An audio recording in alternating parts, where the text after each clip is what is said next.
This video is about one of the most important things that you need to incorporate into your training program, into your lifting program. Whether you're some kind of elite athlete that's training to be one of the strongest or most fit people in the world, or you're just a regular everyday person trying to stay healthy, one of the most important things that you need to incorporate into your training program is a deload week. Now you might be like, what is a deload week?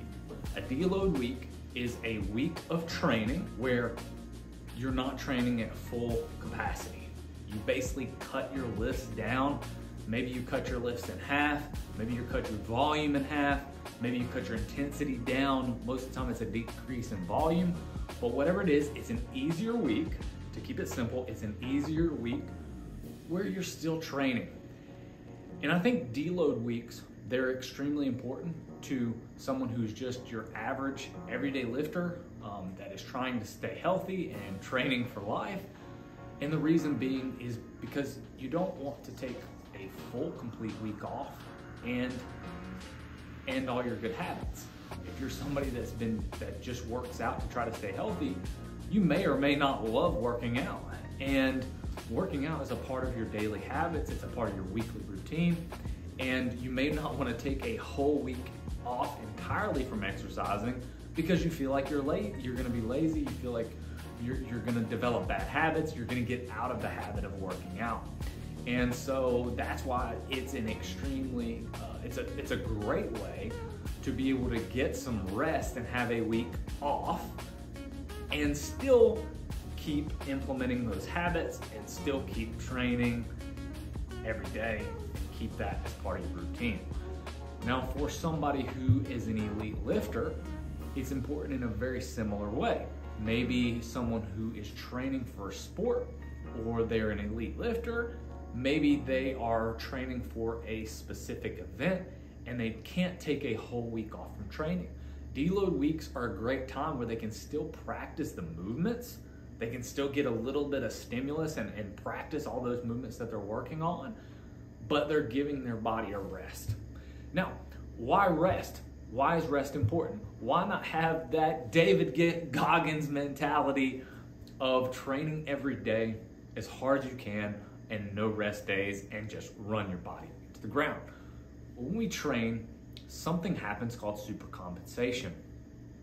What that means is when you train and when you work out, you break down your muscles, you tear down your muscles, and you simply get yourself weaker. You can understand this if you go to do, I wouldn't do this, but if you go to do 20 sets of 10 on bench press, the 20th set is going to, if they're all working sets, the 20th set is going to be a lot weaker than your first set.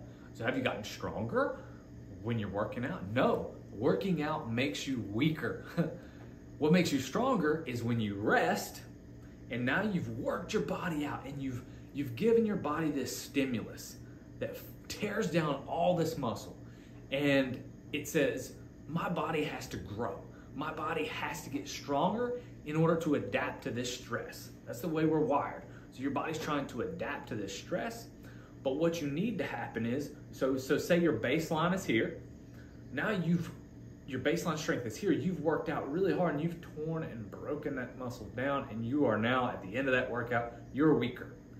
Now it may take you 48 hours or a little bit more, or depending on you as a person, a little bit less, and you will recover. And as you recover, what will happen is you'll tend to go back above that baseline and you'll be stronger. And when you go above that baseline and when your body does what it calls supercompensates, it adapts to that stress, that's when you want to work out again. You want to work out again at that point where your body has gotten stronger, so that way you can push a higher weight or more reps and you can progress even further. Now, so it's on a curve. So you work out, you get weaker, then supercompensation happens and you get stronger. But if you don't stimulate the muscle again, over time, it will go back down and get weaker. So as you can see, it's super important to stimulate that muscle at the right times. So giving that stimulus and that stress is important. So that way your body can say, oh, we got to get stronger and rebound back. But it's also important to recover. Because as you can see, if you went and did 20 sets of 10 bench press every day for the next 60 days, as hard as you could, guaranteed you would get weaker and guaranteed you would probably end up with some kind of injury. That's where recovery is very important. And so while your training program should have rest days built in a 7-day week, I would say you should have at least one rest day. You got to monitor your volume, and that's where a good structured training program is important. You don't want too much intensity a bunch of days in a row. You don't want too much volume. You don't want to put on too much volume too fast.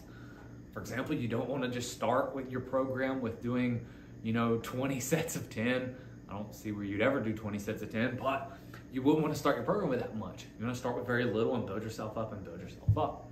And that's what my training programs do for people, especially my beginner workout program. It starts you from the bottom, where you're doing your minimal effective dose, the very minimum amount that can get you strong and give you gains, and then you build over time.